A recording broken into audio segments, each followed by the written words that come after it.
네, 여러분들 안녕하세요. 자, 이번 시간에는 이제 한반도의 지질 단원을 한번 수업을 같이 한번 해보도록 하겠습니다. 자, 여기 내용이 여러분들이 되게 싫어하는 내용들이 좀 많아요. 어, 외워야 될 것도 좀 많고, 그리고 내용도 조금 복잡해서 아마 여러분들이 가장 싫어하는 단원이지 않을까 싶은데, 자, 어쨌든 요 내용에서 꼭 그 중요한 내용들을 한번 같이 알아보고, 여러분들이 시험이나 이제 수능에 잘 대비할 수 있었으면 합니다. 자, 요 학습 목표를 먼저 보시면은 여기에서 이제 우리가 배워야 될 내용들이 잘 나와 있죠. 어떤 지각 변동이 있었는지, 그다음에 지질 분포의 특징에는 어떤 게 있는지, 어떤 특징을 가지고 있는지, 이런 거를 이제 알아보도록 하겠습니다. 자, 먼저 우리나라의 전반적인 지체 구조를 먼저 좀 보고, 그 다음에 퇴적 지형, 화성 지형, 변성 지형 이렇게 세 가지를 또 같이 알아볼 건데요. 자, 첫 번째로 먼저 지체 구조에 대해서 우리나라의 전체적인 지체 구조가 어떤 특징을 가지고 있는지 이걸 먼저 좀 보도록 할 건데, 자, 지체 구조라는 말은 여기도 지금 나와 있죠. 대규모 지각 변동 같은 걸로 넓은 지역에 걸쳐서 형성된 지질 구조를 우리가 이제 지체 구조라는 말로 표현을 하는데, 어떤 게 이제 대표적으로 해당이 되냐면, 순상지라던가 지금 여기 나와 있듯이 조산대 또는 이제 단층대, 습곡 이런 것들이 이제 지체 구조에 해당이 됩니다. 자, 우리나라 지체 구조 같은 경우는요, 이제 좀 이따가 이제 계속 이야기를 하겠지만 굉장히 좀 복잡해요. 복잡하고 이제 지각 변동도 굉장히 많이 받았고, 그래서 어, 이제 전문가분들도 해석하기가 조금 어려운 그런 영역도 좀 있습니다. 자, 이제 두 번째로 볼 거는 육계라는 개념인데요. 자, 육계라는 거는 어떤 걸 이제 얘기를 하냐면 습곡이나 단층 같은 걸로 이제 구분될 수 있는 큰 덩어리를, 견고하고 큰 덩어리를 말하는 거고, 주로 이제 조산대 지층이 이제 육계에 많이 해당된다라고 알려져 있어요. 우리나라 이제 그 육계 같은 경우에는 이제 대부분 성캄브리아 시대에 만들어진 아이들이 많고, 현재는 거의 대부분 이제 육지로 노출된 곳이 많다고 알려져 있어요. 지금 우리나라 같은 경우는 육계가 여기도 나와 있지만, 이제 경기 육계 가장 대표적인 육계고요. 경기 육계, 영남 육계, 그 다음에 북한 쪽에 낭림 육계, 이렇게 크게 세 가지 육계가 해당이 되는데, 일단 북한 쪽은 우리가 갈 수가 없죠. 그래서 이 낭림 육계 같은 경우는 여러분들이 그냥 이런 게 있구나 정도만 알아두시면 될 것 같고, 가장 중요한 육계가 이제 경기 육계나 영남 육계예요. 자, 아까도 얘기했지만 주변이라든가 이런 게 습곡이나 단층이 굉장히 많다라 그랬죠.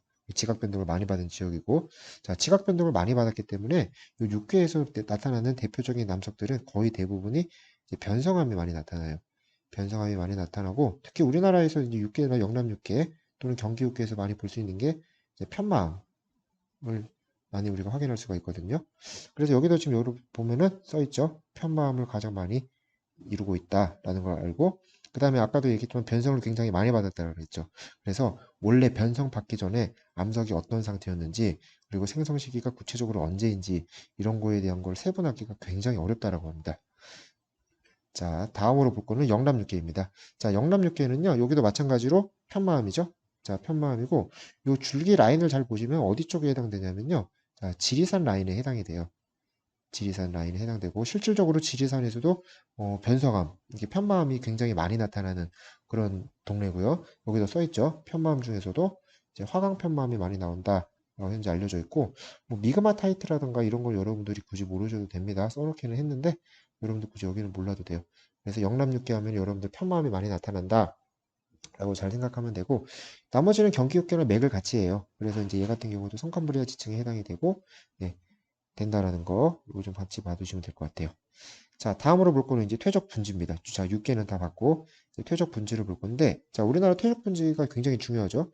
경상 분지라던가, 그다음에 포항 분지, 그다음에 태백산 분지, 북한 쪽에 평남 분지. 자, 이런 식으로 이제 분포를 하고 있는데, 자, 고생대 때는 좀 이따가 우리가 보겠지만, 고생대 때는 대부분 이제 바다 쪽에서 퇴적 분지가 많이 있었고, 고생대 이후에 중생대에는 육상에서 나타났고, 그 다음에 이제 신생대에는 육상과 해상이 번갈아 가면서 나타나는 그런 형태를 보이고 있습니다. 자, 그 다음으로 볼 거는 습곡대예요. 자, 습곡대라는 거는 말 그대로 이제, 어, 대규모 습곡이 잘 발달한 지역을 우리가 이제 습곡대라고 얘기를 하는데, 자, 습곡대를 보시면은 여기 지금 나타나는 것처럼 가장 대표적인 습곡대예요. 옥천 습곡대. 옥천 습곡대 가장 대표적인 습곡대. 그러니까 이거 반드시 좀 알아두셔야 돼요. 자, 옥천 습곡대 같은 경우도 이제 그 성캄브리아 시기 때 만들어지고, 이제 그 이후에 굉장히 지각 변동을 많이 받았던 이제 그런 아이인데 원체 복잡하고 나이를 계산하기가 어려워서 현재 그 옥전스국대가 이제 성캄브리아 때 형성된 아이라고 알려져 있는데 이제 고생대로 추정하는 학자들도 더러 있습니다. 그래서 요거 옥전스국대 같은 경우는 이렇게 어떤 시대를 정확하게 판단하기에는 조금 어려운 그런 지역이라고 생각을 하면 돼요. 자, 그 다음에 이제 마지막으로 볼 게 이제 지구대입니다. 자, 지구대라는 거는 여기도 나와 있지만 단층 운동을 많이 받아서 함몰된 지형이라고 나와 있죠. 우리나라 같은 경우에는 이렇게 길주 명천 지구대, 그 다음에 여기 나와 있는 어, 추가령 구조국, 그 다음에 형산강 지구대 이런 곳이 있는데요. 자, 요 아이들 같은 경우는 대부분 이제 신생대 때 단층 활동으로 형성된 곳이 많다라고 하니까 이거 여러분들이 참고로 알고 있으면 될 것 같습니다. 자, 다음으로 이제 암석 분포를 좀 볼게요. 우리나라 지층은요, 대부분 그 많은 지층이 그 변성을 많이 받았어요. 아까도 선생님이 얘기했었죠. 우리나라의 한반도 땅덩어리 자체가 굉장히 다양한 변성 활동을 받아가지고 이 변성에 의해서 나타나는 변성암이 가장 많습니다. 변성암이 가장 많고, 자, 그 다음에 중생대 이후에는 굉장히 많은 그 화산 활동이 활발했거든요. 그리고 중생대 때는 이제 관입이 굉장히 활발하게 나타났었고, 신생대 때는 이제 분출 활발하게 나타나서 화성암이 좀 많이 분포하고요. 퇴종각 같은 경우는 굉장히 소규모로 많이 분포해요. 실제로 고생대 같은 경우는 남한에는 굉장히 분포적이 좋고 신생대는 훨씬 적어요. 그리고 뭐 예를 들어서 포항 정도, 요 정도 또는 제주도, 요 정도가 이제 신생대 퇴적 지형인데 이것도 뭐 양의 제주도 같은 경우도 훨씬 되게 작게 나타나거든요. 전체가 다 퇴적 지형도 아니고 그래서 암석 분포로 따지면 이제 변성암이 제일 많고 그다음에 화성암, 이제 퇴적암 순으로 되어 있고 자 가장 많은 암석이 분포하고 있는 건 시대별로 이제 따지면은 성캄브리아 시대가 가장 많은 양을 차지를 하고 있고 그다음에 이제 중생대, 이제 고생대, 신생대 순으로 되어 있습니다. 신생대는 아까도 얘기했지만 그 정말 양이 적어요. 뭐 제주도 화성활동, 포항, 울릉도, 독도, 뭐 철원 이 정도가 신생대에 해당되는 만큼 굉장히 양이 적습니다. 자, 이제 시대별로 먼저 변성암을 먼저 볼게요. 자, 순서를 어떻게 볼 거냐면 변성암 분포를 먼저 볼 거고요. 그 다음에 이제 퇴적암을 볼 거고요. 퇴적암 분포를 볼 거고 마지막으로 볼 게 이제 화성암 순서로 저희가 이제 수업을 진행을 할 거예요. 자, 근데 변성암 같은 경우에는 우리나라 변성암은 거의 대부분 성캄브리아 시대에 형성된 것이 많고요.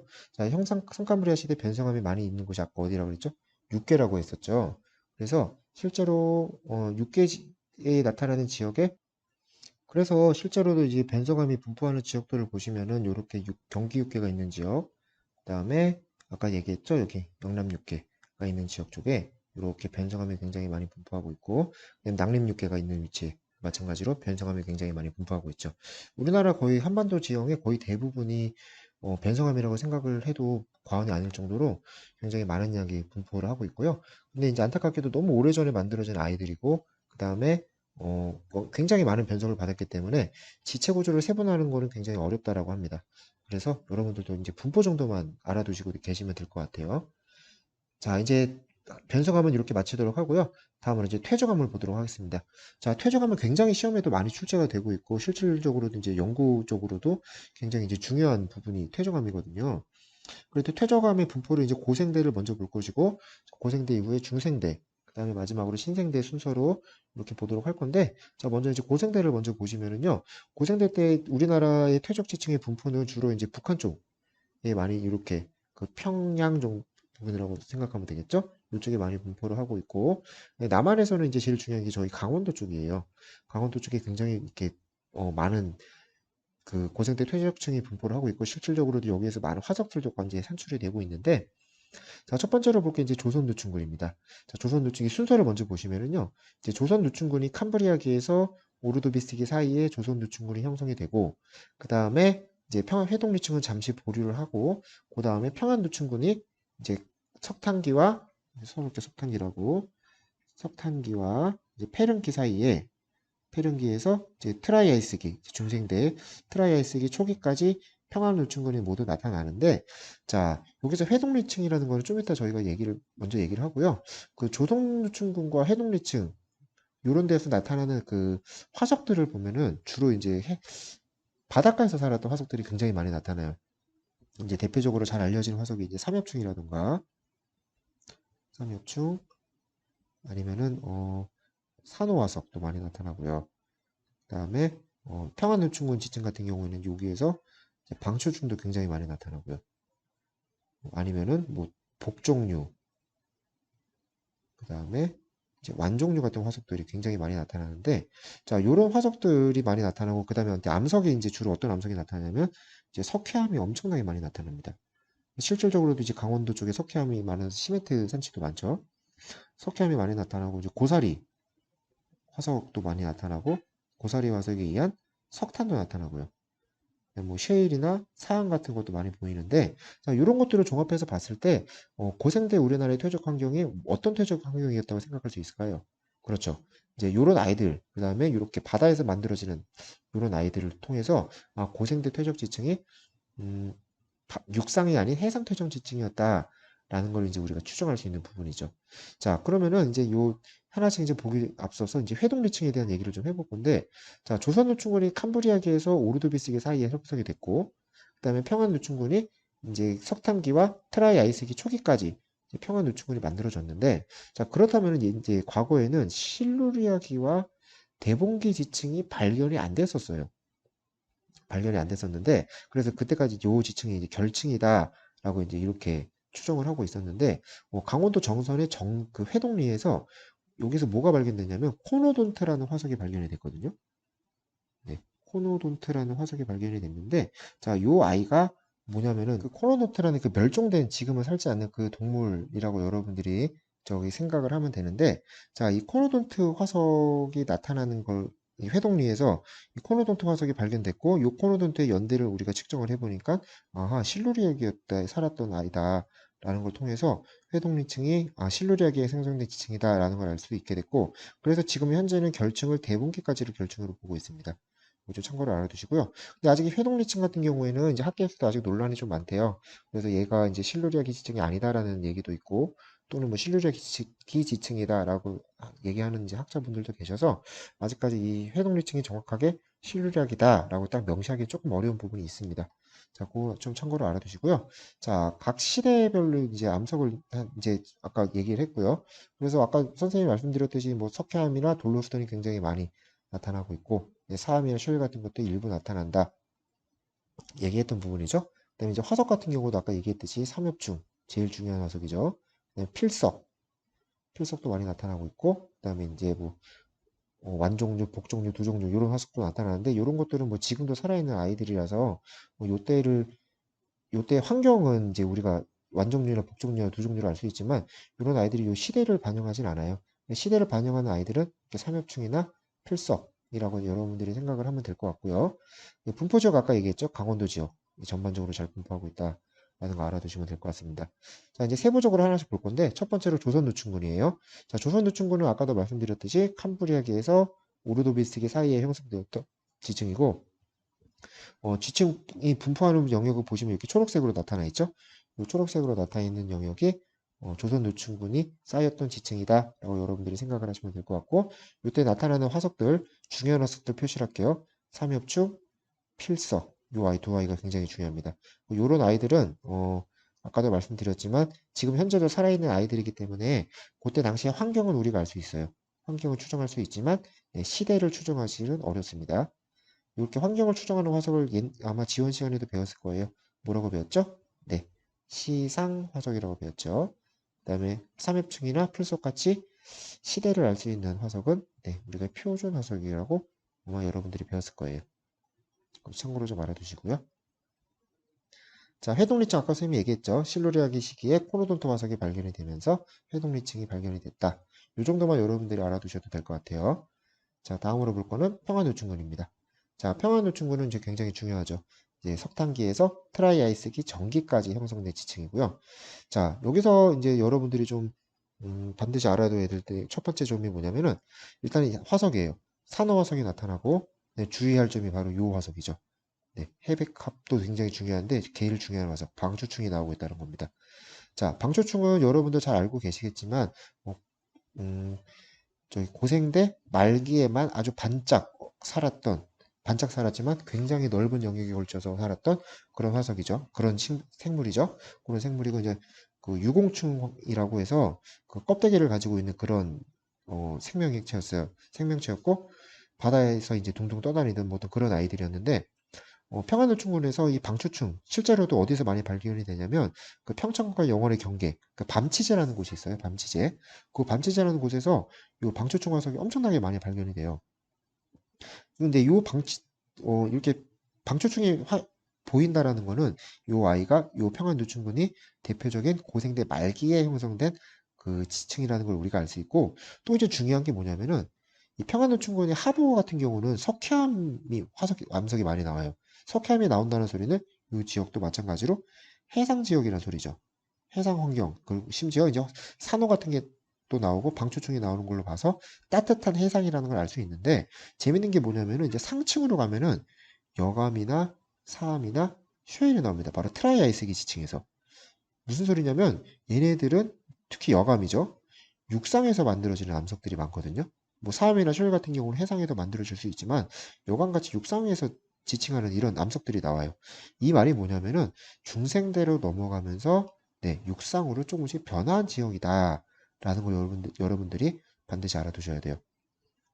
그래서 평안노충군 같은 경우는 이제 조선노충군이나 회동리층과는 다르게 육상 퇴적 지층도 같이 나타난다는 거 여러분들이 좀 반드시 기억해 두시면 될 것 같아요. 자, 이제 다음으로 중생대로 넘어가겠습니다. 자, 중생대로 넘어가면은 이제 가장 먼저 트라이애스기 초기까지 평안노충군 상부가 이제 나타나고요. 여기서 굉장히 중요한 변동이 있죠. 속림 변동입니다. 자, 별표 엄청나게 쳐야 되겠죠. 자, 속림 변동 절대로 까먹으시면 안 되는 중요한 변동이에요. 자, 속림 변동을 받으면서 우리나라가 전반적으로 원래는 이제 고생대 때는 해상이라고 선생님이 지금 얘기했잖아요. 해상이었는데 이제 속림 변동을 받으면서 우리나라 지층이 전부 다 육상으로 올라와요. 되게 큰 사건이에요. 육상으로 올라오고 우리나라 곳곳에 소규모 호수가 많이 생깁니다. 곳곳에. 소규모 호수가 생기는데 이 소규모 호수에서 퇴적이 이제 잘 발생을 한 거죠. 대표적인 곳이 어디냐면 아주 작아서 지도에 잘 표시가 안 되는데 바로 이 지역이에요. 대표적인 대동노충군이 분포하는 지역입니다. 반드시 좀 알아두시고요. 자, 대동노충군이 형성된 이후에 우리나라의 대보조산운동이라는 속림변동만큼 엄청나게 중요한 변동이 발생을 합니다. 이 변동이 발생을 하고 이 대보조산운동에 의해서 이 경상도 지역에 집중적으로 소규모 호수가 만들어져요. 대규모 호수가 만들어져요. 그리고 이 호수에서 마찬가지로 네, 퇴적이 발생을 하는데 이 지역이 바로 잘 알려진 경상노충군이죠. 경상노충군이고 자, 그다음에 이제 묘곡층이라는 아이가 있어요. 이 아이는 뭐냐면 그 경상북도 봉화군의 제산면이라는 마을이 있는데 그 제산면에 묘곡마을이라는 곳이 있는데 여기에서 이 경상노충군이랑은 좀 다른 그런 지형이 발견이 돼요. 그런 지형이 발견이 돼서 여기에도 경상노충군보다는 좀 오래전의 아이고 대동노충군과는 또 다른 형태를 보이고 있어서 여기도 호수가 만들어져서 여기서 퇴적이 이루어졌는데 경상노충군과는 다른 시대구나. 라는 걸 이제 과학자들이 알게 됐고 이 묘곡층의 발견을 통해서 대보조산 운동이 일회성이 아닌 최소 2번이 있었다라는 걸 이제 확인하게 된 거죠. 그래서 이제 첫 번째 대보조산 운동으로 묘곡층을 만들 수 있는 호수가 생성이 되고 두 번째 대보조산 운동으로 경상도 지역에 집중적으로 경상노충군이 이제 형성될 수 있었던 계기가 됐다라고 여러분들이 알아두시면 될 것 같아요. 자, 이제 하나씩 이제 좀 더 자세하게 이제 보도록 할 건데요. 자, 첫 번째로 대동노충군이죠. 자, 대동노충군은 아까도 얘기했지만, 트라이아스기 이후에 형성된 지형으로, 트라이아스기 이후에 속림변동 과정에서 육상으로 올라온 지층이 해당이 된다라고 했죠. 그래서 올라오면서 소규모 호수가 만들어지고 여기에서 대동노충군이 만들어졌다라고 알려져 있고요. 자, 육상으로 올라왔으니 당연히 육상을 대표하는 암석, 여감이 나왔겠죠. 여감이 나와 있고, 자, 그 다음에 여기 나타나는 암석 그 화석들 보면은 연체동물, 어류, 곤충 같은 네, 육상에서 생존할 수 있는 이런 아이들이 이제 발견이 되고 있습니다. 식물화석이라면 당연히 어떤 식물일까요? 네, 거시식물이겠죠. 참고로 알아두시고요. 자, 다음으로 볼 게 이제 묘곡층입니다. 자, 아까도 선생님이 얘기했죠. 묘곡층은 경상노충군과는 다른 형태의 지층을 보이고 있다. 그리고 시기는 경상노충군보다 좀 더 이전이었던 걸로 네, 추정을 한다. 그리고 아까 여기 지금 묘곡리라고 하는데 묘곡리가 아니고요. 묘곡마을이에요. 이거 선생님 못하니까 좀 참고를 해주시고요. 그리고 묘곡층의 가장 중요한 점은 대보조산운동이 일회성이 아니라 네, 여러 차례 있었다는 증거가 된다. 여러분들이 좀 참고를 알아두시면 될 것 같습니다. 자, 이제 마지막으로 볼 게 경상노충군이에요. 자, 경상노충군은 이제 굉장히 중요한 지층이죠. 굉장히 중요한 지층이고 주로 경상도 지역에 집중적으로 분포하는 요 지역이요. 여기 집중적으로 분포하고요. 어, 여기도 마찬가지로 이제 육상 지층에 해당되고 그래서 어떤 암석이 나타나냐면 마찬가지로 여감, 사암, 쉐일, 이암 이런 아이들이 나타나고 이제 굉장히 이제 중요한 게 뭐냐면 여기서 공룡 발자국이 엄청나게 많이 나타납니다. 공룡 발자국 진짜 많이 나와요. 경상도 지역에서. 근데 요거 화석 나타나는 화석도 좀 알아두시고 네, 요 내용은 여러분들은 굳이 모르셔도 되는 내용이니까 빼도록 하겠습니다. 여기 좀 똑같이 또 나왔네요. 바로 넘어가고요. 자, 이제 마지막 신생대 퇴적층이에요. 자, 신생대 퇴적층은요, 우리나라에 진짜 양이 작아요. 진짜 양이 작고, 주로 이제 어디 팔레오기나 네오기의 요 시기, 이렇게 여기 포항 쪽에 요 시기에 일부가 나타나고, 그 다음에 이제 4기, 이제 화산암이라고 표시가 되어 있는데, 요런 지역에 아주 일부가 나타나는데, 자, 북한 쪽에도 나타나기는 하지만, 아까도 얘기했지만 우리가 여기를 갈 수가 없잖아요. 그래서 이제 남한 쪽을 좀 집중적으로 여러분들이 생각을 하면 될 것 같아요. 자, 일단 팔레오기랑 내역기에 나타나는 지질 구조를 보면은 자, 여기도 지금 보면 아까 선생님이 얘기했죠? 자, 포항 울진에 집중적으로 잘 나타나고 자, 사암이나 이암, 음이암이 이제 산출이 된다는 게 나타나고 있죠. 좀 이렇게 주목해서 볼 만한 게 뭐냐면 해성층이랑 육성층이 교대로 나타난다라고 돼 있죠. 자, 요 시기에 우리나라가 이제 빙하기, 지구가 전체적으로 빙하기였고 빙하기나 간빙기가 계속 이렇게 교대로 나타났잖아요. 그래가지고 지층 자체도 육상과 해상이 교대로 잘 나타나고 자 식물 및 연체동물 화석 또는 어류 화석이 발견되는데 자 화폐석은 우리나라에서 발견되지 않습니다. 이거는 좀 여러분들이 참고로 좀 알아두세요. 실제로 왜 없는 건지 모르겠는데 아직까지 발견은 안 됐대요. 자 정말 안 살았던 건지 아니면은 살았는데 발견이 안 된 건지 그건 잘 모르겠지만 어쨌든 화폐석은 발견되지 않고 있다라니까 여러분들이 참고로 좀 알아두시면 될 것 같고 자, 이제 4개 퇴적 지층입니다. 자, 4개 퇴적 지층 같은 경우는요, 주로 이제 어디에 많이 있냐면, 여기 제주도 서귀포층이에요. 여기가 지도에도 표시가 안 돼 있는데, 왜 지도에 표시가 안 돼 있냐면, 너무 작아요. 실제로 선생님도 이 제주도 서귀포층을 가봤는데, 어, 실제로 쌓여 있는 건 꽤 넓게 쌓여 있다고 하지만, 이게 노출된 부분이 웬만큼은 다 그 바다나 아니면 다른 육상 지층이 덮여 있어가지고 잘 보이지가 않고 진짜 좁은 영역만 소규모로만 나타나거든요. 근데 이 제주도 서귀포측 같은 경우는 여기서 뭐가 많이 발견되냐면 그 페류화석, 조개화석이죠. 페류화석 많이 나타나고 여기서 복종류, 심지어 상어 이빨까지도 나온다라고 그랬죠. 선생님 그 블로그에도 보면 여기서 선생님이 찍은 사진 있잖아요. 그거 한번 같이 보시면 좀 재밌을 것 같아요. 그래서 4기 퇴적지층 같은 경우는 지금 노출된 곳이 제주도 서귀포, 이제 성산포, 신양리가 있는데 가장 유명한 게 제주도 서귀포층이죠. 이렇게 좀 여러분들이 보시면 될 것 같습니다. 그래서 신생대 퇴적지층은 진짜 소규모밖에 없다라는 거 여러분들이 좀 잘 알고 계시면 될 것 같고요. 자, 다음으로 이제 3만대 화성활동으로 넘어갈 차례입니다. 자, 화성활동으로 넘어갈 차례인데, 자, 화성활동 같은 경우는 여기 나와 있는 것처럼 심성활동과 화산활동 두 가지로 구분해서 볼 거예요. 구분해서 볼 건데, 자, 첫 번째로 심성활동을 먼저 볼게요. 심성활동이라는 건 말 그대로 이제 분출된 게 아니고 관입이죠. 관입에 의한 화성활동인데, 자, 일단은 첫 번째로 성캄브리아 시대, 그 다음에 고생대 시대, 중생대 시대, 이렇게 볼 건데요. 자, 신생대 때는 이제 유달리 심성 활동은 없었고 주로 이제 분출에 의한 화산 활동이 많았기 때문에 신생대는 여기에서 빠졌어요. 자, 첫 번째로 성캄브리아 시대에는 고구려 화강암류라는 게 있었다라고 나와 있긴 하나 여기도 선생님이 지금 써놨지만 대부분 엄청나게 많은 지각 변동으로 네, 편마암 형태로 많이 관찰이 됩니다. 그래가지고 정확한 원래 암석 상태가 뭐였는지는 확인이 잘 안 돼요. 그래서 여러분들도 굳이 모르셔도 돼요. 굳이 알 필요가 없어요.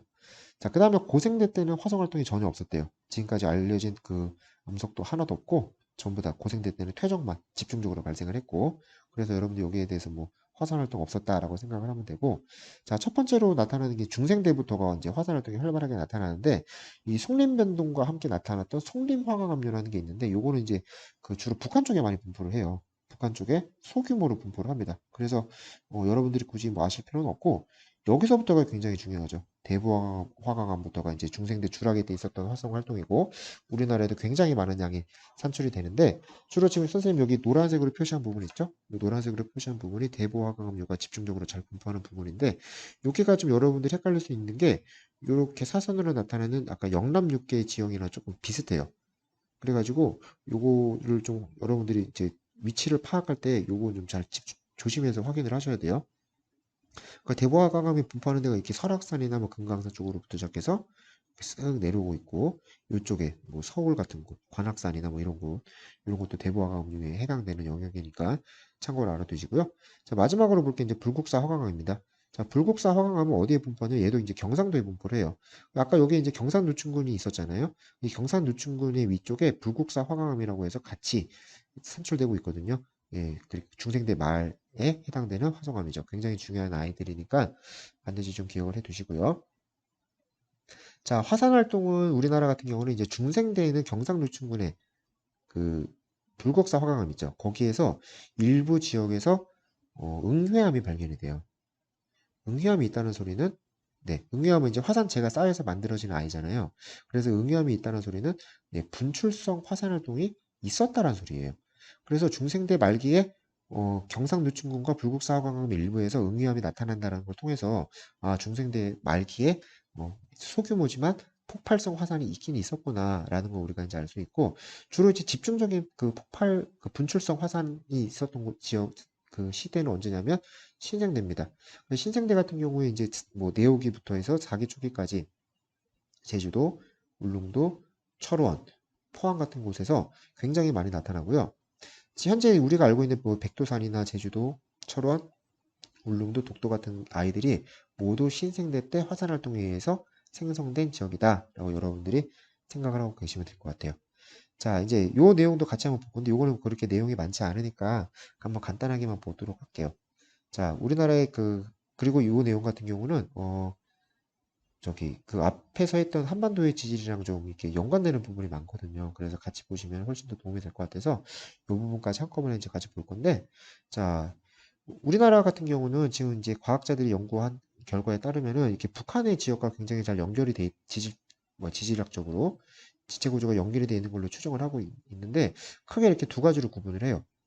위쪽에 있는 한중지계와 아래쪽에 있는 남중지계 이렇게 이제 구분이 되는 걸로 알고 있는데 이 중국 쪽과 밀접하게 연계되어 있다라고 판단하는 근거가 뭐냐면은 첫 번째로는 고생물 화석의 유사성. 그러니까 요 시기랑 요 시기에 살았던 화석이 동일한 게 나타난다라는 거 첫 번째. 두 번째 화성 활동도 유사하게 나타나고 변성 과정도 유사하게 나타났다는 거. 그러니까 화성 활동과 변성 활동이 모두 비슷하게 우리나라에도 나타나는 화성 활동이나 변성 활동이 중국에도 똑같이 나타난다는 거죠. 세 번째로 볼 게 이제 절대 연령이에요. 그래서 나- 중국 쪽과 우리나라 쪽에서 암석의 절대 연령 분포가 또 비슷하게 나타나고 마지막으로 고지자기극 그러니까 복각이나 평각도 심지어 비슷하게 나타난다라는 걸 통해서 남중지계와 한중지계 이렇게 크게 두 가지로 분류를 하고 있고요. 첫 번째 이제 고생대 판고조 환경이에요. 아까도 봤던 내용이 좀 반복되고 있죠. 고생대 초에는 네, 우리나라가 저기 해상퇴적 환경이었다라는 거. 그 증거가 이제 뭐냐면 스트로마톨라이트 화석이라던가 삼연축 화석 또는 완종류, 복종류 같은 이런 암석들을 통해서 알 수가 있고 오른쪽 그림은 수업 시간에도 선생님이 보여줬던 사진이죠. 가령산에서 촬영했던 네, 연을이 지금 잘 나타나고 있죠. 이런 거를 통해서 우리나라가 고생대 때는 네, 따뜻하고 얕은 바다였다라는 걸 알 수가 있는데 더 재밌는 건 뭐냐면은 이때 당시에 복각을 측정을 해보면요, 네, 복각이 자기 적도를 지지합니다. 무슨 말이냐면 이 고생대 때 우리나라가 네, 지금과 같은 37도 정도의 위도에 분포한 게 아니고 저 아래쪽 남쪽 나라에 있었다라는 의미가 돼요. 저 아래쪽에 있다가 스멀스멀 올라와서 현재 위치까지 왔다라고 이제 추정을 하고 있는데 그래서 지금 여기도 나와 있지만 한반도는 당시에는 곤도와나 대륙에 붙어 있었고 좀 기억나시죠? 그 판게아에서 곤도와나와 로라시아 그리고 인도, 오스트레일리아, 남극 대륙과 인접했을 것으로 추정을 하고 있다 알려져 있어요. 그러니까 이제 아까도 우리가 그 고생대 퇴적 지층 얘기하면서 뭐 산호화석이 나타나고 복종류가 나타나는 걸 통해서 그 당시의 지층이 어, 따뜻하고 얕은 바다였다라는 걸 이제 추정할 수 있다는 얘기를 했었잖아요. 그러면은 지금 이제 지금과 같은 기후를 생각을 해보면은 우리나라가 따뜻하고 얕은 바다 환경이었으면 지금보다 훨씬 더 아래쪽에 있었을 것이다라고 생각을 할 수가 있는 부분인 거죠. 자, 그래서 여기 보시면은 우리나라 북중구판과 남중구판 해가지고 이렇게 아래쪽에 심지어 저위도 30도까지도 내려가네요. 네, 요 정도의 분포를 하고 있었다. 그리고 현 올라와서 지금과 같이 자리를 잡게 됐다라는 거 여러분들 알아두시면 될 것 같고요. 자, 그때 산출됐던 실제 화석들입니다. 선생님이 촬영을 해온 거고요. 자, 여기 보시면은 이건 스트로마톨라이트고요. 스트로마톨라이트고, 그다음에 고생대 두 종류 화석, 두 종류 화석 이렇게 나타나죠.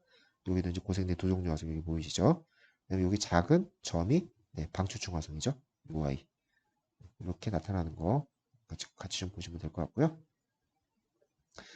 자, 그 다음에 이제 고생대 말과 중생대 초에 이제 판고주 활동을 볼 건데, 자, 고생대 말 때 우리나라 땅덩어리 지금 여기까지 올라왔죠. 그 다음에 요 아이가 지금 이쪽에서 스멀스멀 내려오고 있는 게 보이고, 그리고 중생대 초기에 이렇게 드디어 하나로 합체가 됩니다.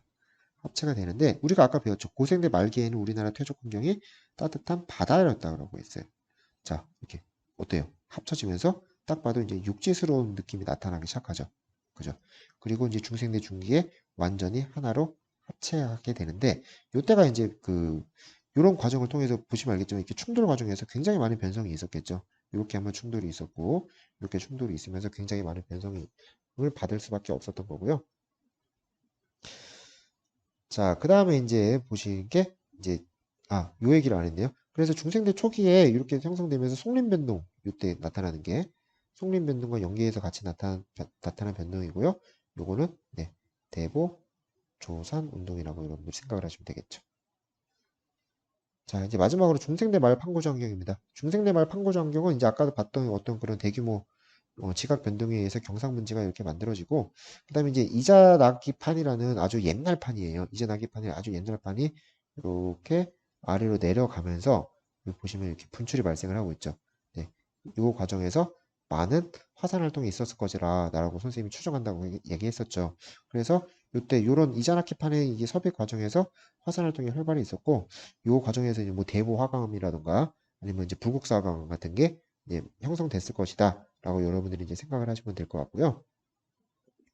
그 다음에 이제 동해의 형성 과정입니다. 동해 같은 경우는 지금 우리 여러분들 알고 있듯이 지금 여기 보시면은 예전에는 일본이 우리나라보다 훨씬 더 가까이 붙어 있었대요. 일본보다 훨씬 가까이 붙어 있었는데 요게 이제 아래쪽으로 내려가면서 동해가 확장이 됐고, 이때 여기 있던 섭입 때도 마찬가지로 그래서 아래쪽으로 훨씬 더 밀린 거죠. 처음에는 우리나라 쪽에 많이 붙어 있었다가 아래쪽으로 내려간 거고, 자, 아래 그림도 이제 마찬가지 그림이에요. 마찬가지 그림인데, 자, 예전에는 이렇게 바다 쪽에 대륙지가 굉장히 많았대요. 많았는데 아까 지층이 전반적으로 아래쪽으로 내려갔다라고 얘기했었죠. 내려가면서 요 아이들이 전부 다 현재 지금에는 이제 없지만 옛날에는 이렇게 동해 쪽에 이렇게 붙어있던 이런 작은 아이들이 아래로 내려오면서 일본 쪽에 다 붙어요. 갖다 붙으면서 현재의 일본이 만들어지고, 그 다음에 동해도 그렇게 하면서 지금은 싹 제거가 돼서 완전히 열리면서 바다가 만들어졌다 라고 여러분들이 이해를 하시면 될 것 같습니다. 자, 여기까지 해서 한반도의 지질과 그 다음에 어떤 거죠?